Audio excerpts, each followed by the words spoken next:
Hello dear students, हम लोगों ने डिफ्रैक्शन में क्या देखा कि डिफ्रैक्शन एक ऐसा फिनोमेनॉन है, वेव फिनोमेनॉन, जिसकी वजह से क्या होता है कि किसी भी पॉइंट का अगर इमेज लेंस के थ्रू उसके स्क्रीन पर फोकस किया जाए, फोकल प्लेन में, तो पॉइंट ऑब्जेक्ट का इमेज जो होता है वो पॉइंट इमेज नहीं बनता है। वो क्या होता है, एक पॉइंट इमेज नहीं बन करके एक डिस्क बनाता है, जिसका नाम हम लोगों ने डिफ्रैक्शन डिस्क दिया था। ठीक है, और बताया था कि वो डिस्क कहाँ बनता है। वो जो ये जो होता है ना, जैसे कि एक पॉइंट का जो इमेज बनेगा वो इस टाइप का कुछ बनेगा। ठीक है, तो ये जो सबसे जहाँ पर सबसे हाईएस्ट पॉइंट का जो इमेज बना है, डिस्क बना है, ये इसे हम लोगों ने डिफ्रैक्शन डिस्क कहा था।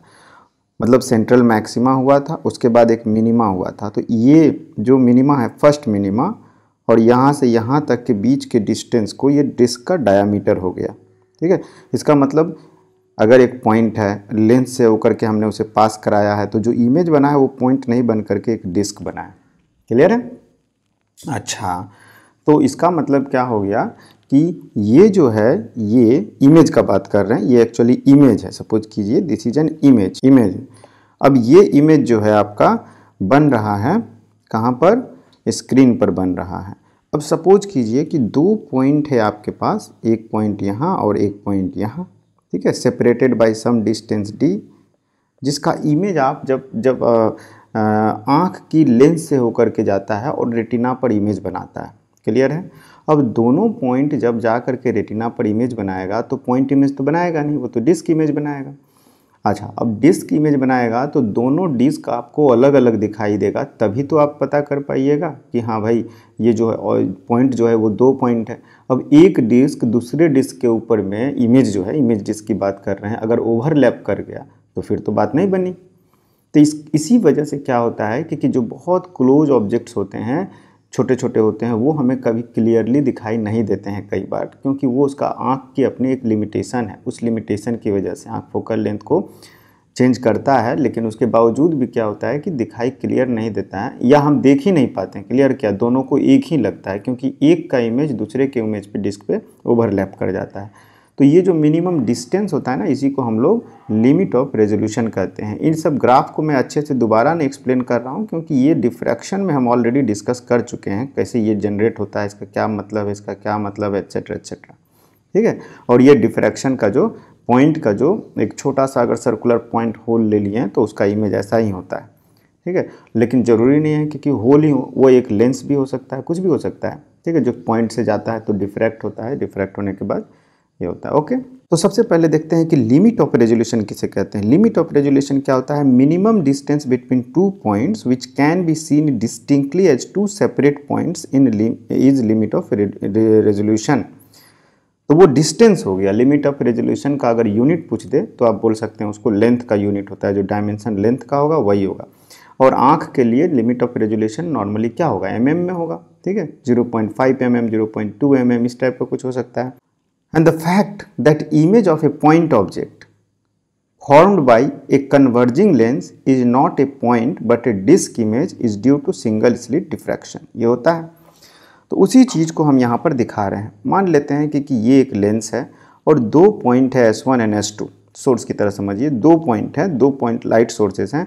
अब S1 की वजह से एक डिस्क बन रहा है, ये वाला डिस्क बन रहा है, नीचे वाला डिस्क, और S2 की वजह से एक इसी लेंस के थ्रू होकर के डिस्क बना रहा है, जो कि ऊपर वाला डिस्क है। तो नीचे और ऊपर वाला डिस्क क्या हो रहा है? ओवरलैप हो रहा है कि नहीं? यहाँ पे ओवरलैप हो रहा है। इमेज का क्या हो रहा है? ओवरलैप हो रहा है। तो ओवरलैप होने की वजह से आपकी, मान लीजिए कि ये आई लेंस है, एग्जाम्पल के तौर पे सोच लीजिए कि ये आई लेंस है और ये आपका रेटिना है, आँख का रेटिना, ये बड़ा सा इसे आँख है। तो इससे क्या हो गया कि इसका इमेज जो रेटिना पर बना, जो ब्रेन को सेंस करेगा, वो बता नहीं पा रहा है कि ये दो है कि एक है। ये तो एक के ऊपर एक लग गया है। तो इसको हम लोग बोलते हैं अनरिजॉल्व्ड, अलग नहीं हुआ है, रिजॉल्व नहीं हुआ है। क्लियर है ये बातें? तो ये अनरिजॉल्व्ड क्यों है? Due to diffraction. ये पॉइंट का पॉइंट अगर बनता तब तो डिस्टेंस रहता है, तब तो हो ही जाता। दूसरा नंबर देखिए, यहाँ पे क्या हो रहा है? ये डिस्टेंस मैंने थोड़ा सा बढ़ा दिया है, दोनों पॉइंट सोर्स के बीच में डिस्टेंस बढ़ा दिया है, तो इमेज का डिस्टेंस भी बढ़ गया। जो डिस्क इमेज बन रहा है उनके बीच का डिस्टेंस भी बढ़ गया है। तो ऐसा बढ़ा है इस केस में क्योंकि इसका सेंटर और इसका सेंटर एक दूसरे पे पड़ रहा है।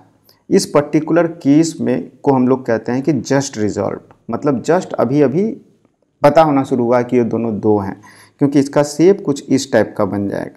ठीक है, ये देखिए कुछ इस टाइप का केस को समझिए कि दो डिस्क बन रहे हैं, ये एक डिस्क ये बन रहा है, एक डिस्क ये बन रहा है, स्पेशली दो कलर से दिखाएं ताकि समझ में आए।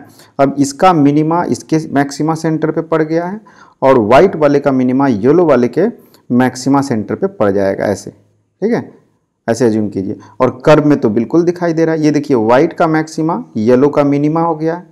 ठीक है, और येलो का मैक्सिमा जो है वो वाइट वाले का मिनिमा पॉइंट ये वाला हो गया है। तो इस पर्टिकुलर कंडीशन को हम लोग कहते हैं रैले क्राइटेरिया। रैले क्राइटेरिया कहा जाता है। तो कोई अगर आपसे पूछे कि रैले क्राइटेरिया ऑफ रेजोल्यूशन क्या है, तो आप बता सकते हैं कि दो पॉइंट में एक पॉइंट का मिनिमा दूसरे पॉइंट के मैक्सिमा पे पड़ जाए। First maxima minima, central maxima minima की बात कर रहे हैं। ठीक है, ये मिनिमा जो पहला होता है। क्लियर है, ये दिखाया गया है आपको सिंगल स्लिट डिफ्रैक्शन का पैटर्न। ठीक है, इसमें केवल ये जो होता है ना, यही एक सबसे इंपॉर्टेंट है, क्योंकि सबसे ज़्यादा इंटेंसिटी यहीं पे कॉन्सेंट्रेटेड है। उसके बाद की इंटेंसिटी बहुत कम जाती है, उसके बाद इसके बाद ये इन्फाइनाइट तक चलेगी, लेकिन हम लोग जो देख पाते हैं वो सिर्फ इस इंटेंसिटी की वजह से, इसलिए इसी की बात कर रहे हैं। ये मैक्सिमम इंटेंसिटी है, उसके बाद ये मिनिमम हो जाता है यहाँ पे पहला डिस्क का इंटेंसिटी। क्लियर है, ठीक है। और फिर इसके बाद ये वाला केस ले लीजिए जिसमें क्या किए हैं, ये तो जस्ट रिजॉल्व वाला केस हो गया। अब इसके बीच का डिस्टेंस थोड़ा सा और बढ़ा दिया गया। अब क्या हुआ, बढ़ाने से देखा गया कि अच्छा, अब बढ़ाने से क्या हो गया कि अब ये दोनों ही डिस्क बिल्कुल अलग अलग दिखाई दे रहे हैं। इसको हम बोलेंगे कि वेल रिजॉल्व्ड, बहुत अच्छे तरह से रिजॉल्व हो गया है। ठीक है, इनके बीच का माने इसका मैक्सिमा इसके मिनिमा से नहीं टकरा रहा है, उससे बाहर हो गया है, तो उसको वेल रिजॉल्व्ड कहेंगे। फिर क्लियर दिखाई देगा कि हाँ ये दो पॉइंट ऑब्जेक्ट है। तो हम लोग जो भी दो अलग अलग देख पा रहे हैं वो इसकी वजह से कि उनका इमेज जो है ओवरलैप नहीं कर रहा है। ठीक है, distance d when image are just resolved is called limit of resolution. तो इस कंडीशन को हम लोग लिमिट ऑफ रेजोल्यूशन कहेंगे जिसमें जस्ट रिजॉल्व हुआ है। तो दिस d इज क्या हो गया, लिमिट ऑफ रेजोल्यूशन। तो अब कोई कंफ्यूजन नहीं है कि लिमिट ऑफ रेजोल्यूशन किसको कहते हैं। और दूसरी बात इस चीज़ को लेकर भी कंफ्यूजन नहीं है कि ये इस क्यों होता है, लिमिट क्यों है रेजोल्यूशन का, क्योंकि diffraction is the main point. Clear है, अब इसको ढंग से थोड़ा सा और एक बार और समझते हैं उसी चीज को। From diffraction we know that radius of disc image is focused at focal plane of A, ये होता है r is equal to 1.22 lambda d lambda into f by a, where f is the focal length, where a is the size of aperture of lens, diameter होता है normally, और f क्या है, focal length है। ठीक है, अब यहाँ पर सवाल ये आता है कि अगर डायग्राम को ढंग से देखा जाए तो मान लेते हैं ये हो गया और ये डिस्टेंस हो गया, फोकल लेंथ हो जाएगा ये डिस्टेंस। इस केस में अगर बात करें तो ये जो डिस्क बना है, एक डिस्क और दूसरा डिस्क अगर ऐसे बनता है तो ये रैले क्राइटेरिया वाला सिचुएशन हो गया। एक का मैक्सिमा ऑलरेडी मैं अभी दिखाया आपको, दूसरे का मिनिमा से टकरा रहा है। तो ये डायग्राम आपको समझ में आ जाना चाहिए। आई होप समझ में आ गया होगा। ठीक है, और इसको ठीक ड्रॉ करके उनका कोरस्पॉन्डिंग डिस्क भी दिखा दिया गया है। तो remember human I is itself a converging lens, ये हमें पता है। सो रैले क्राइटेरिया क्या हो गया, when the centre of one disc image falls on the centre of the other disc image the two images are said to be as just resolved. Here first minima of one disc lies on the central maxima of the other. यही condition होता है, तब जाकर के दोनों point just resolve कहलाते हैं। ठीक है, अब रह गया कि रिजॉल्विंग पावर किसको कहेंगे, कि रिजॉल्विंग पावर क्या होता है। ठीक है, तो हम लोग रिजॉल्विंग पावर की बात करते हैं। तो रिजॉल्विंग पावर का मतलब हो गया कि दो क्लोज ऑब्जेक्ट्स जो हैं, जो सोर्स से जिससे लाइट होकर के आ रहा है, तो उसको कितना क्लियरली हम लोग देख पाते हैं, वही है रिजॉल्विंग पावर। जितना नज़दीक रहेगा और उसको देख पाएंगे। जैसे मान लीजिए इसको देखिए, कई बार आप लोग ऑब्जर्व किए होंगे, क्या होता है कि जब कोई फोर व्हीलर भी होता है और रोड पर काफ़ी दूर में होता है रात के समय अंधेरे में, तो ऐसा लगता है कि आप उसको क्लियरली नहीं आइडेंटिफाई करते हैं कि ये कोई फोर व्हीलर है कि टू व्हीलर, कोई बाइक या मोटरसाइकिल आ रहा है। जो मोटरसाइकिल क्यों, क्योंकि उसका जो लाइट्स जो होते हैं, हेडलाइट्स दोनों, उन दोनों के बीच में डिफ्रेंशिएट कर पाना मुश्किल होता है कि वो एक है या दो लाइट आ रहा है।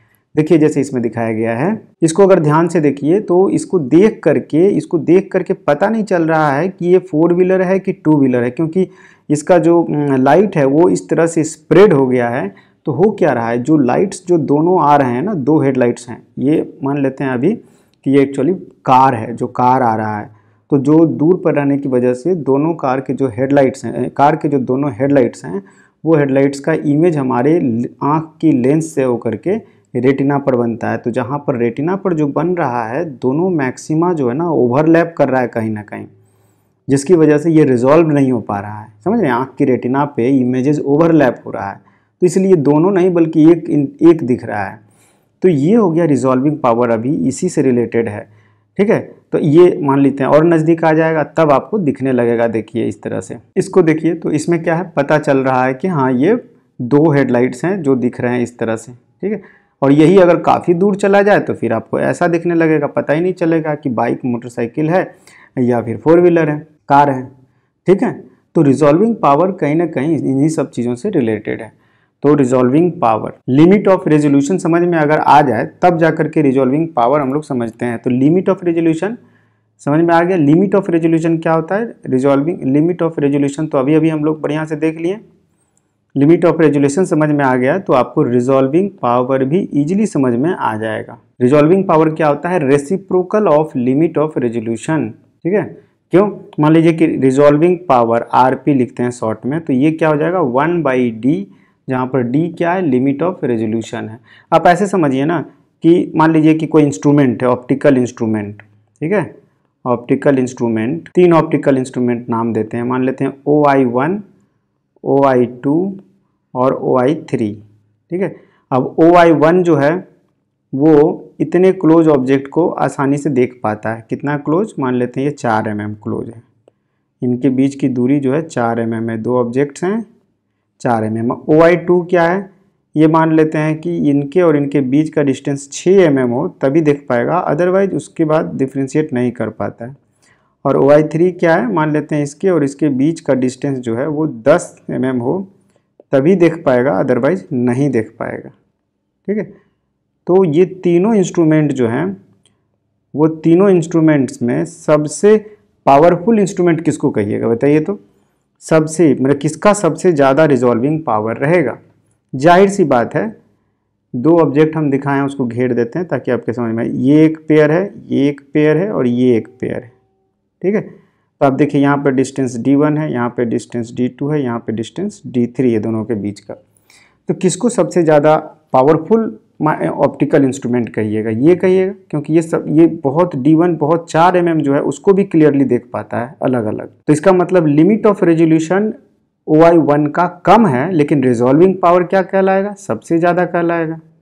ठीक है, तो इसका रिजॉल्विंग पावर कितना हो जाएगा RP, इसका हो जाएगा आपका 1/4 mm होगा ना, mm है नॉट मीटर, mm। और दूसरे का क्या हो जाएगा रिजॉल्विंग पावर, ये हो जाएगा 1/6 mm। तीसरे का क्या हो जाएगा रिजॉल्विंग पावर, ये हो जाएगा 1/10 mm। ठीक है, 1/10 mm, नीचे में mm है ऊपर में नहीं। ठीक, तो ये चीज़ें जो है ना रिजॉल्विंग पावर आपको समझाता है कि जितना ही लिमिट ऑफ रेजोल्यूशन कम होगा रिजॉल्विंग पावर उतना ही ज़्यादा होगा। ठीक है, तो अब रिजॉल्विंग पावर किसका, ऑप्टिकल इंस्ट्रूमेंट का कहते हैं। तो हमारा आँख जो है जिसके अंदर में ऑलरेडी एक लेंस भगवान बना करके दिए हुए हैं, तो वो भी एक तरह का रिजॉल्विंग ऑप्टिकल इंस्ट्रूमेंट कह लीजिए। आँख भी तो एक इंस्ट्रूमेंट ही है जो कि लाइट को अपने लेंस से होकर के रेटिना पर इमेज बनाता है। तो इसकी अपनी एक लिमिटेशंस हैं इसी तरह से। ठीक है, तो वही चीज़ हम लोग यहाँ पर देख रहे हैं कि अगर आँख को असिस्ट करने के लिए अगर कोई ऑप्टिकल इंस्ट्रूमेंट बनता है तो उसकी रिजॉल्विंग पावर क्या होगी। तो resolving power of optical instruments, optical instruments में 2 चीज़ का हम लोग डिस्कस करेंगे। एक में हम लोग डिस्कस करेंगे रिजॉल्विंग पावर ऑफ माइक्रोस्कोप, ठीक है, जिसमें कंपाउंड माइक्रोस्कोप कह सकते हैं, और दूसरा डिस्कस करेंगे रिजॉल्विंग पावर ऑफ टेलीस्कोप। यही 2 चीज़ें हम लोग ऑप्टिकल इंस्ट्रूमेंट में पढ़े हैं। ठीक है, माइक्रोस्कोप मतलब नज़दीक की चीज़ों को देखने के लिए, टेलीस्कोप मतलब बहुत दूर की चीज़ों को देखने के लिए। तो इनका रिजॉल्विंग पावर हम लोग पढ़ते हैं एक एक करके। रिजॉल्विंग पावर ऑफ माइक्रोस्कोप, क्या किया जाए, माइक्रोस्कोप का पहले एक्सप्रेशन लिख देते हैं कि जो रिजॉल्विंग पावर होता है RP, जिसको 1/d मिनिमम लिखेंगे, मिनिमम मतलब मिनिमम डिस्टेंस जिसमें वो डिफ्रेंशिएट कर पाता है, that is equal to 2μ sin θ/λ। अब इसको समझना है कि एक्चुअली इसमें सारा एक्सप्रेशन क्या है। इसमें हमें समझना है म्यू क्या है, इसमें समझना है थीटा क्या है, इसमें समझना है लैम्डा क्या है। ठीक है, डी मिनिमम तो हो गया मिनिमम डिस्टेंस, जैसे कि कोई भी अगर दो ऑब्जेक्ट क्लोजली रखे हुए हैं, मान लीजिए दो बैक्टीरिया है, आप एक दूसरे से बहुत क्लोज में है, बैक्टीरिया का साइज तो ऐसे ही बहुत छोटा होता है, बहुत क्लोज है, तो उन दोनों बैक्टीरिया को अलग अलग देख पाने की एबिलिटी, तो ये जो है ना, ये डी डिस्टेंस जो है यही आपका डी मिनिमम है, ठीक है। तो ये रिजॉल्विंग पावर कहलाएगा। इससे दूर रहेगा तब तो रिजॉल्व कर ही देगा, कम से कम मैंने ज़्यादा से ज़्यादा क्या है ना, इतना दूर होना चाहिए, इससे और कम दूर होने पर वो नहीं रिजॉल्व कर पाएगा। तो इसमें म्यू क्या है, थीटा क्या है, लैम्डा क्या है, ये हमें समझना है। समझ सकते हैं। देखिए सिलेबस में क्या है, इसका डेरिवेशन के बारे में कहीं नहीं बोला गया है कि ये कहाँ से डिराइव होकर के आता है, ठीक है। लेकिन अगर कॉम्पिटिटिव एग्जामिनेशन के पॉइंट ऑफ व्यू से तैयारी करना है तो एक बार डेरिवेशन समझ लेने में कोई बुराई नहीं है, ठीक है। डेरिवेशन भले याद नहीं रहे, इसका एप्लीकेशन, इस फॉर्मूले का एप्लीकेशन अगर आपको याद रह गया तो आप एग्जाम में फुल स्कोर कर पाएंगे, ठीक है। डेरिवेशन हम बताएंगे थोड़ा सा, ठीक है, लेकिन पहले इसके एप्लीकेशन को समझिए, इसके डायग्राम को समझिए कैसे क्या हो रहा है। डेरिवेशन इसलिए हेल्पफुल होता है कि कई बार क्वेश्चंस को अगर घुमा फिरा दिया जाए चीज़ों को, म्यू को, थीटा को, लैम्डा को, तो आपको डेरिवेशन याद रहेगा तो समझ में आ जाएगा। तो जो भी ऑप्टिकल इंस्ट्रूमेंट होता है कहीं ना कहीं उसमें आपको लेंस दिखेगा, लेंस लाइट जो होता है सबसे पहले लेंस पे पड़ता है, ऑब्जेक्ट से होकर के जो लाइट पड़ेगा लेंस पे पड़ेगा, उस लेंस को हम लोग ऑब्जेक्टिव बोलते हैं। ये ऑप्टिकल इंस्ट्रूमेंट में हम लोग पढ़े हैं। तो मान लेते हैं कि ये ऑब्जेक्टिव है, ऑब्जेक्टिव लेंस है, ये क्या है, ऑब्जेक्टिव लेंस है, क्लियर है। कॉन्वेक्स लेंस है, ऑब्जेक्टिव लेंस है। और मान लेते हैं कि दो ऑब्जेक्ट जो है जो बहुत क्लोज है, मतलब कि इतना क्लोज है कि इसको हम यहाँ पर अगर दिखाने लगें अलग अलग तो दिखा नहीं पाएंगे, इसलिए मान लेते हैं एक ऑब्जेक्ट ये, एक ऑब्जेक्ट ये है, इसको एक पॉइंट ऑब्जेक्ट की तरह ही ट्रीट कीजिए। और ये दोनों, ये जो ऑब्जेक्ट जो है, दोनों ऑब्जेक्ट को एक पॉइंट मानिए, तब जा करके इसका ड्रॉ कीजिए। इसलिए मैं इसके सेंटर से ड्रॉ करता हूँ कि रेज ऑफ लाइट जो है ऑब्जेक्ट से होकर के ऐसे जाता है इसके इस एंड पे और इधर इस एंड पे, ठीक है, ये ऑब्जेक्टिव से। और ठीक है, ये समझिए ध्यान से। और ये जो एंगल जो बनाता है, ये एंगल, यही आपका थीटा है। क्लियर हो गया। मतलब ऑब्जेक्टिव जो है उसका एक अपर्चर होता है, आपको पता है ऑब्जेक्टिव लेंस के जो डायमीटर है उसी को अपर्चर कहते हैं, ये अपर्चर होगा, ठीक है। अच्छा, ये अपर्चर हो गया। और इनके बीच में, दोनों ऑब्जेक्ट के बीच में जो है डिस्टेंस है वो डी है, स्मॉल डी मिनिमम। अब हम लोग जब रिजॉल्विंग पावर बोले हैं तो उसमें हमें सारा चीज़ समझना होगा। तो ऑब्जेक्टिव और ऑब्जेक्ट के बीच में सपोज कीजिए कुछ मीडियम रहेगा और वही आपका होगा म्यू। यहाँ मान लीजिए एयर के जगह पे नॉर्मली कुछ ना कुछ तेल, ग्लास, कुछ ना कुछ डाल दिया जाता है म्यू, ठीक है। क्यों डाला जाता है म्यू, आप देख लीजिए, ये म्यू है, म्यू मीडियम है, ठीक है। तो आपको म्यू पता चल गया क्या है, थीटा पता चल गया क्या है, और लैम्डा क्या है, जो लाइट यहाँ से होकर के आ रही है, रेड लाइट है कि वाइट लाइट है कि कौन सा लाइट है, उसका लैम्डा, ठीक है। तो म्यू को क्या लिखेंगे, म्यू हो गया आपका, सब चीज़ को समझ लीजिए, माइक्रोस्कोप का पढ़ रहे हैं, ठीक है। म्यू क्या हो गया, refractive index of medium between objective and the object, ठीक है। और थीटा क्या हो गया, थीटा क्या हो गया आपका, angle made by the objects, semi angle बोल देते हैं, ठीक है, semi angle made by objects with the aperture of lens, ठीक है। ऑब्जेक्टिव लेंस लिखिए, ऑब्जेक्टिव लेंस, ये ज़्यादा बेटर हो गया, ये आपका हो गया। तो क्या क्या चीज़ें, म्यू समझ में आ गया, थीटा समझ में आ गया, लैम्डा भी समझ में आ गया। तो लैम्डा क्या है, lambda is wavelength of light from the source. ये जो दो है ऑब्जेक्ट्स है, यहाँ से लाइट ही तो आ रहा होगा, चाहे वो लाइट उस पर पड़ के रिफ्लेक्ट होकर आए या फिर लाइट जो है डायरेक्ट वो लाइट सोर्स हो तो उससे आए, ठीक है, लेकिन लाइट ही आएगा। तो ये दो अगर लेज़र लाइट वहाँ पे डाल देते हैं तो वो लाइट हो गया। ये चीज़ें समझ में आ गई ऑब्जेक्टिव, क्योंकि इसके ये मतलब जो भी ऑप्टिकल इंस्ट्रूमेंट है, ये जो भी हो सकता है, ये माइक्रोस्कोप होगा तो इसके आगे और भी एक्सटेंशन होगा, कुछ और यूज होगा वगैरह वगैरह। लेकिन जो भी हम जब भी बात करेंगे रिजॉल्विंग पावर की, तो हमेशा ऑब्जेक्टिव जो होता है उसी का रोल होता है, क्योंकि ऑब्जेक्ट डायरेक्ट उसी पे पड़ता है, ठीक है, वही डिसाइड करता है कि दिखाई देगा कि नहीं देगा कि उस दूरी में। क्लियर हो गया। अच्छा, अब ये आँख भी हो सकता है, आँख का लेंस अगर ये हो गया तो मान लीजिए आँख का रिजॉल्विंग पावर निकल जाएगा यहाँ से, इस फॉर्मूला से। क्लियर है, क्योंकि यहाँ पर आँख और हमारे ऑब्जेक्ट के बीच में क्या है, हम आँख पानी में तो डाल के नॉर्मली देखते नहीं, हवा रहता है, तो वहाँ पर म्यू 1 हो जाएगा, ठीक है। सपोज कीजिए कि ये आई है, इस तरह से यहाँ पर कहीं रेटिना फेटिना होगा इन दोनों ऑब्जेक्ट को यहाँ पे क्लियर देखना है हमें, तो उसके लिए ये हो गया, फॉर्मूला लगा सकते हैं ये कितना एंगल थीटा बना रहा है वगैरह वगैरह। ठीक है, तो ये चीज़ आपको क्लियर हो गया। अब हम क्या करते हैं, थोड़ा सा आपको शॉर्ट में डेरिवेशन करके दिखा देते हैं कि कैसे इसका डेरिवेशन हुआ है। मान लेते हैं ये क्या है, ऑब्जेक्टिव है, मान लेते हैं ये आपका ऑब्जेक्टिव है। ठीक है, और ऑब्जेक्टिव से कुछ दूरी पर यहाँ पर ऑब्जेक्ट रखा हुआ है, दोनों ऑब्जेक्ट है, दोनों को एक ही दिखा दे रहे हैं। ठीक है, और ये लाइट जो है ये गई, ये फिर दूसरे एंड से गई, और सपोज कीजिए ये सेंटर, इसका अपर्चर जो है लेंथ a है। सपोज कीजिए यहाँ से यहाँ तक का जो डिस्टेंस है वो a है। क्लियर है, और कुछ दूरी d पर मान लेते हैं कि इसका इमेज बनाया जा रहा है, यहाँ कुछ दूरी पर इमेज बनाया जा रहा है सपोज कीजिए लेटेस्ट से। अब दो ऑब्जेक्ट्स हैं, अभी तो एक ही ऑब्जेक्ट दिखाए हैं, दो ऑब्जेक्ट है, लीजिए हमको दिखाई देते हैं, दोनों ऑब्जेक्ट ही दिखाई देते हैं, कन्फ्यूजन क्यों रखें, दूर दूर में यहाँ पे दो ऑब्जेक्ट दिखा दिए, इनके बीच में कुछ डिस्टेंसेस हैं। अब एक ऑब्जेक्ट की वजह से इमेज बन रहा है यहाँ पे, और दूसरे ऑब्जेक्ट की वजह से भी इमेज बन रहा है यहाँ पे।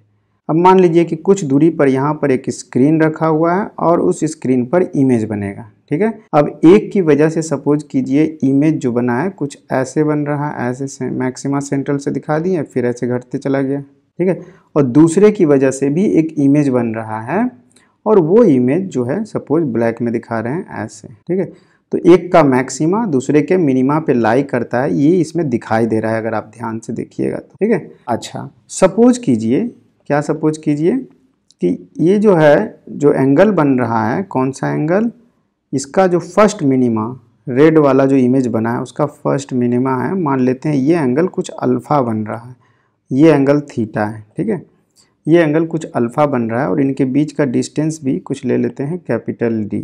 होता तो यही है, ये स्क्रीन है, उस स्क्रीन पे जा कर के इमेजेस बनेगा दो ऑब्जेक्ट का, जहाँ पर ये डिस्टेंस जो है d1 है। क्लियर है, और ये जो है लगभग फोकस के पास रखा हुआ होता है, इसलिए इसको f मान लेते हैं। ऑब्जेक्टिव के ऑलमोस्ट फोकस पे रखा जाता है माइक्रोस्कोप के केस में। ठीक है, तो क्या किया जाए अब आगे, हमें पता है डिफ्रैक्शन डिस्क जो बन रहा है, कौन सा, ये जो बन रहा है ये, तो यहाँ पर इमेज ऐसा बन रहा है क्योंकि दो मिनिम यहाँ पे डार्क बनेगा और बीच में सेंटर पे एकदम ये बनेगा, तो ये जो बनेगा इसको हम लोगों ने डिफ्रैक्शन डिस्क कहा था। तो डिफ्रैक्शन डिस्क जो है, ये पहला डिफ्रैक्शन डिस्क मान लेते हैं, ये इसका जो कुछ साइज होगा ना जी डिफ्रैक्शन डिस्क का, ठीक है, उसी में से हम इसको जो है ना एक मैक्सिमा और मिनिमा के बीच के इस डिस्टेंस को लेटस से d2, ठीक, d2 बोल दिए, इधर d1 है, उधर इमेजेस में d2 है। ठीक है, दोनों सेंट्रल मैक्सिमा के बीच का distance. So we know from diffraction disc that, we know, क्या जानते हैं हम लोग कि जो ये जो होता है एंगल अल्फ़ा, आप याद कीजिए पॉइंट से ये जो हम लोग निकाले थे, alpha equal to 1.22 lambda by A. ठीक है, ये एंगल होता है।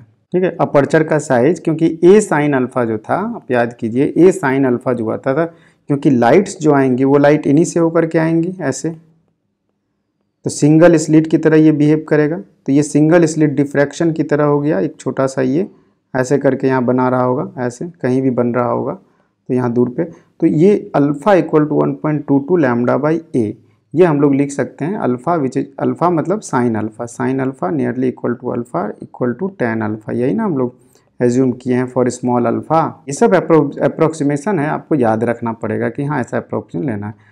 तो अल्फ़ा इक्वल टू हम और भी क्या लिख सकते हैं, ऑल्सो अल्फ़ा इक्वल टू, अगर tan अल्फ़ा लिखा जाए तो ये हो जाएगा d2 by capital D, this is equal to 1.22 lambda by A, लिख सकते हैं हम लोग, याद कीजिए। ठीक है, अच्छा मैग्नीफिकेशन क्या हो जाएगा, m जो है मैग्नीफिकेशन वो क्या हो जाएगा, नॉर्मली हम लोग v बाई यू लिखते हैं, v बाई यू मतलब यहाँ पर हो गया d by F, v by F लिखेंगे, मैग्नीट्यूड की बात कर रहे हैं, और d बाई एफ लिखेंगे मैग्नीफिकेशन, और तो d का वैल्यू जो है इक्वेशन 1 से डाल देते हैं, इक्वेशन 1 से, तो d का वैल्यू अगर इक्वेशन 1 से डालेंगे तो ये हो जाएगा d2a बाई 1.22 लैम्डा, होगा कि नहीं, फ्रॉम इक्वेशन 1, फ्रॉम 1। अब d2 जो है उसको d1 के टर्म में हम लिखना चाहते हैं, उसके लिए यहाँ पर आ जाइए, वापस यहाँ आते हैं और यहाँ लिखते हैं कि sine theta is nearly equal to tan theta. तो टेन थीटा का वैल्यू यहाँ पे क्या लिखेंगे, टेन थीटा हो जाएगा a अपॉन ये a/2 है, ठीक है। तो tan theta equal to a/2 upon f distance, तो a/2f हो गया, a/2f टेन थीटा का वैल्यू हो गया। क्लियर है। सो यहाँ पर अगर f की बात करें तो f इक्वल टू हम लोग लिख सकते हैं a/2f equal to sine theta latest से, ठीक है। साइन थीटा के फॉर्म में रखना है, तो साइन थीटा का वैल्यू रख दिए। f इक्वल टू क्या हो जाएगा, यहाँ से अगर f निकालेंगे तो f इक्वल टू हो जाएगा a/2 साइन थीटा, ठीक। देखिए इसको ध्यान से देखिए, ये इसमें कुछ किए नहीं है, हम केवल टेन थीटा को साइन थीटा लिखे हैं और कुछ नहीं। पहले टेन थीटा लिखे, उसी को साइन थीटा कर दिया, वहाँ से f का वैल्यू लाए, उसी f के वैल्यू को अब इस इक्वेशन 2 में डाल देते हैं। ये जो आया ना, ये इक्वेशन 2 आया है, उसमें डाल देते हैं। दिस इज इक्वेशन 2, ठीक है। फ्रॉम इसको इक्वेशन 3 नाम दे दीजिए। ऑल्सो एक चीज़ और लिख सकते हैं, m को हम लोग लिख सकते हैं size of the image by size of the object, d2/d1 ये लिख सकते हैं। अब d2/d1 लिखिए और d/f लिखिए, दोनों को इक्वेट कर दीजिए, दोनों एक ही चीज़ है। तो d2/d1 कितना हो गया आपका, तो यहाँ पर f छूट गया है, ठीक है, इसको f लिख लीजिए, यहाँ पर एक f भी होगा, ठीक है। अब f का वैल्यू हम पुट कर दे रहे हैं उधर से, तो हमारे पास आ जा रहा है d2/d1, 3 से f का वैल्यू पुट कर देंगे, इक्वल टू d2a/1.22 लैम्डा, और f का वैल्यू क्या है, f ये है आपका a/2 साइन थीटा, ऊपर चला गया।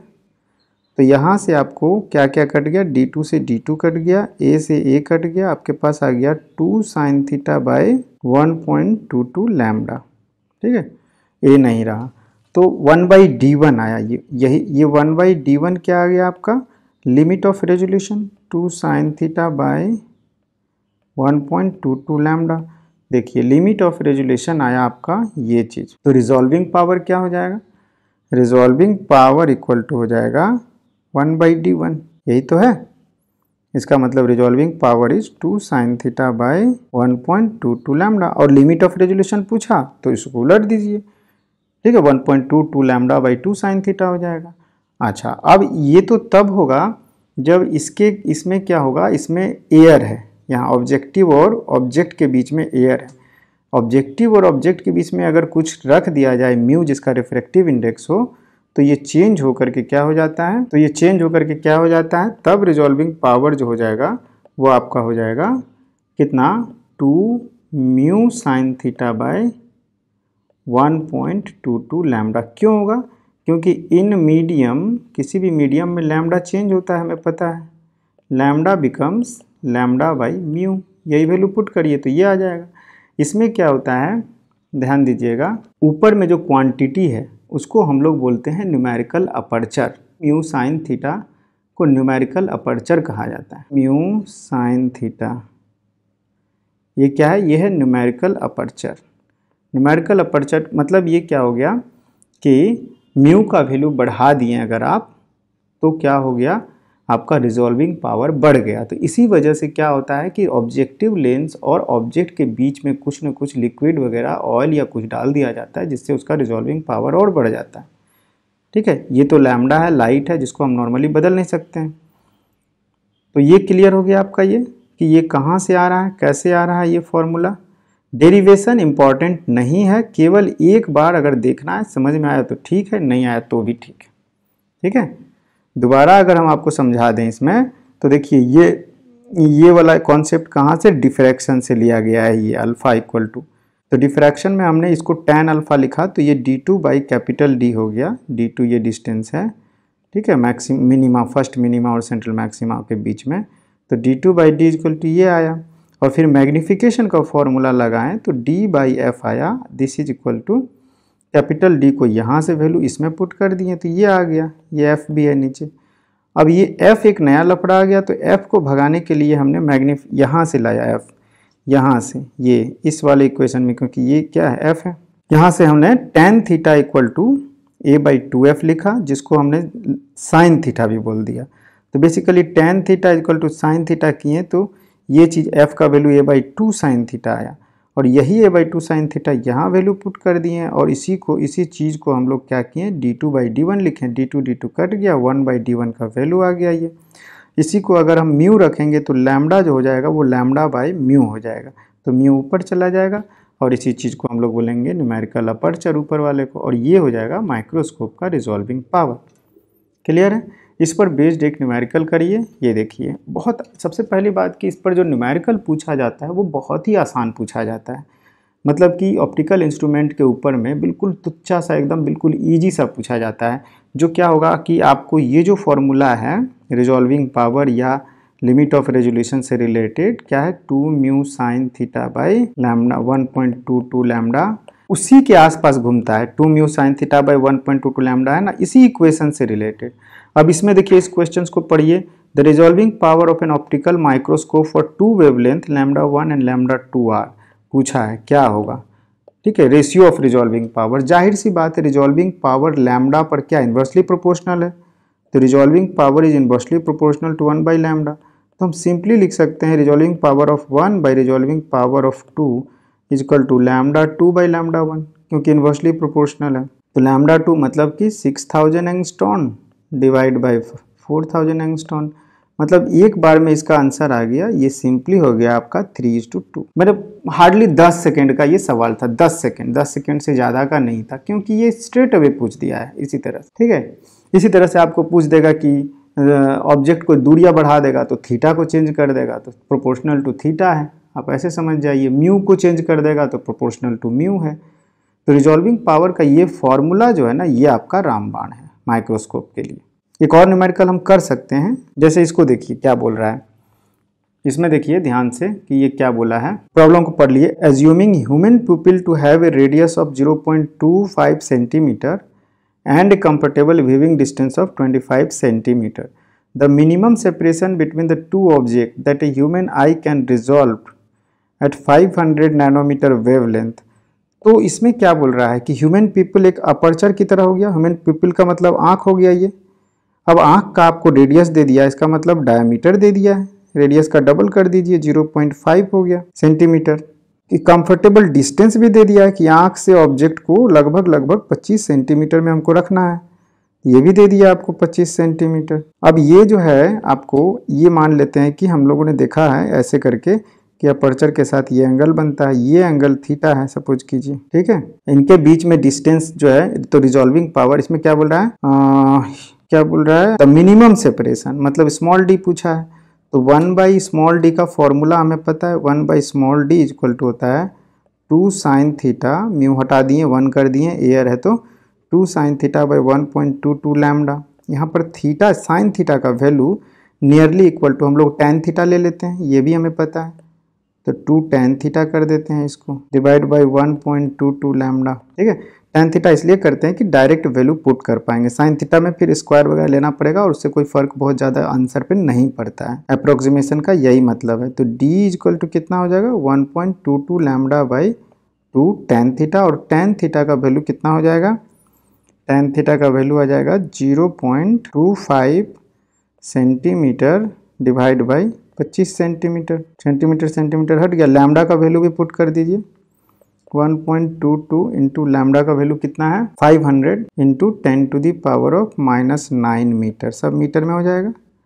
हाँ, नीचे 25 दूना 50 0.5 हो जाएगा। इसको सॉल्व कर दीजिए तो डी आ जाएगा मीटर में। ठीक है, और सॉल्व करिए, सॉल्व करने के बाद आप देखिएगा कुछ बहुत ज़्यादा इसमें अंतर आएगा नहीं। डी इज इक्वल टू आ जाएगा 30 into 10 to the power of -6 metre, मतलब this is equal to 30 micrometre. 30 micrometre मतलब 30 माइक्रोन के डिस्टेंस होगा, तब जा कर के वो ह्यूमन आई को दिखाई देगा। तो क्या है इसमें, बहुत ज़्यादा कुछ है नहीं, और इस फॉर्मूला का एप्लीकेशन है। ठीक है, ये एप्लीकेशन समझ में आना चाहिए और ये आना चाहिए। क्लियर। अब हम लोग टेलीस्कोप का देखते हैं, resolving power of telescope. Telescope किस लिए यूज होता है, दूर की चीज़ों को देखने के लिए टेलीस्कोप का यूज हम लोग करते हैं। जैसे ही बोलते हैं दूर की चीज़, इसका मतलब कि जो रेज आएंगी, जैसे चंद्रमा से, तारे से, सन से या दूसरे प्लैनेट से जो रेज आ रहे हैं, वो रेज कैसे आएंगे, पैरेलल आएंगे। तो जो टेलीस्कोप का ऑब्जेक्टिव पर जो पड़ने वाला है लाइट, वो कैसा पड़ेगा, वो पैरेलल होगा।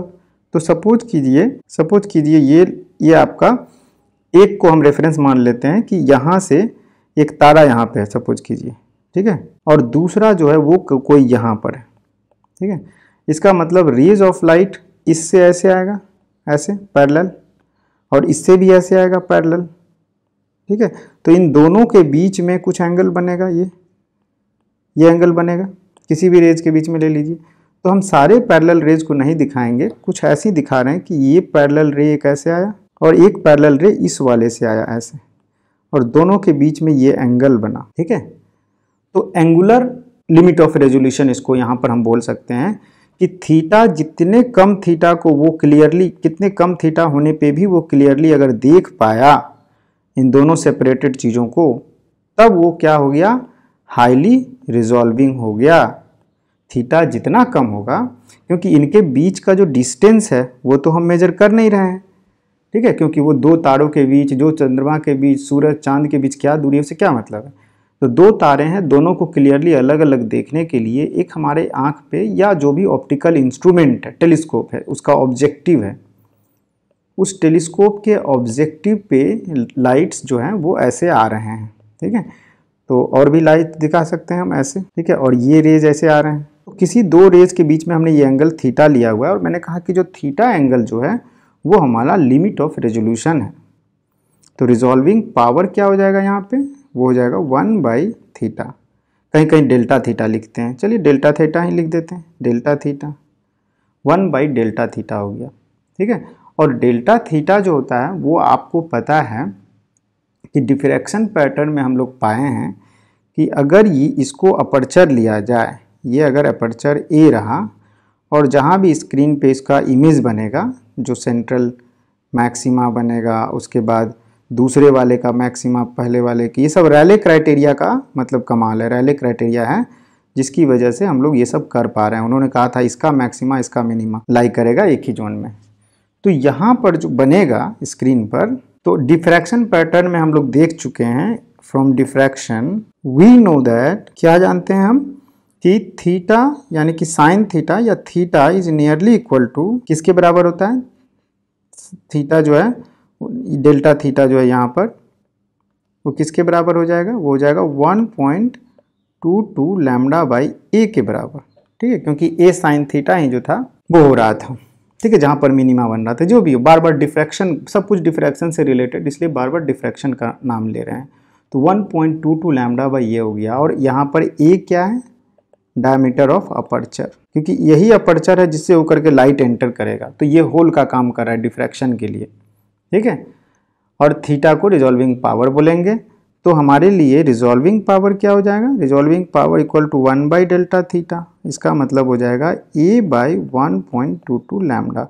ये हमारे रिजॉल्विंग पावर किसका आ गया, टेलीस्कोप का। तो किसी भी टेलीस्कोप में अगर आपको क्वेश्चन पूछेगा और ये डायग्राम अगर आपको याद है, ये वाला डायग्राम कि ऐसे दो तारे आते हैं, ये वो वगैरह वगैरह, और ये लैम्डा पर डिपेंडेंट करता है, ए पे डिपेंड करता है, तो आपका प्रॉब्लम सॉल्व हो गया, कुछ भी नहीं है। अपर्चर से रिलेटेड पूछेगा, कहीं ना कहीं दे देगा कि रिजॉल्विंग पावर दो लेंस दे दिया, ऑब्जेक्टिव लेंस, फिर this is proportional to A, याद रहना चाहिए, या resolving power is proportional to 1/लैम्डा, इसके अलावा तो कुछ है ही नहीं। या ए और लैम्डा दोनों दे दिया तो 1.22 ये वैल्यू दे देगा। तो लिमिट ऑफ रेजोल्यूशन पूछ दिया तो 1/डेल्टा थीटा निकाल दीजिए, हो गया। एंगुलर लिमिट ऑफ रेजोल्यूशन उसको बोलेंगे हम लोग, ठीक है, क्योंकि जब डिस्टेंट ऑब्जेक्ट की बात कर रहे हैं तो एंगुलर लिमिट ऑफ रेजोल्यूशन ज़्यादा इंपॉर्टेंट हो जाता है। क्लियर हो गया।